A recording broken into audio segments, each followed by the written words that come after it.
CM Revanth Reddy మంత్రులకు పాలన మీద పట్టు లేదని మల్కజ్గిరి ఎంపీ ఈటెల రాజేందర్ అన్నారు.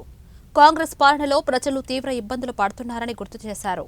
గతంలో అనుమతులు లేకుండా కట్టుకున్న ఇండ్లకు రెగ్యులర్ చేసుకోవడానికి మాజీ సీఎం కేసీఆర్ సాయం చేసిందని జీవో 58, 59 కూడా ఇచ్చినట్లు గుర్తు చేశారు. కానీ ముఖ్యమంత్రిగా రేవంత్ రెడ్డి అయ్యాక కట్టిన ఇండ్లు కూల్చడం ఏమిటని ప్రశ్నించారు. రేవంత్ రెడ్డికి మంత్రులకు పరిపాలన మీద పట్టు ఉందా లేదా అని అడిగారు.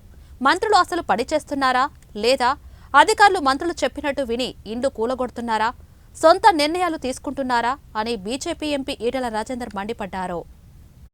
డబ్బులు ఇస్తే తప్ప ఇవాళ నీ ఇల్లు ఉండదనేటువంటి పరిస్థితి తీసుకొచ్చింది.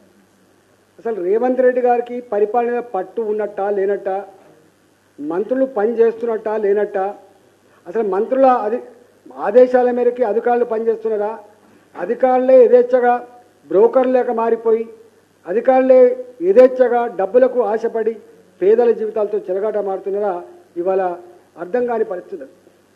ఆ ప్రజలందరూ నిన్నగాక మొన్న నారికి వచ్చింది, ఏడ్చుకుంటూ వచ్చి అయ్యా ఇది అరుంధతి నగర్, మా దగ్గర ఇన్ని కాగితాలు ఉన్నాయి. మధ్యలో కేసీఆర్ వచ్చినప్పుడు కూడా కొంతమంది జీవో నంబర్ 58, 59 కింద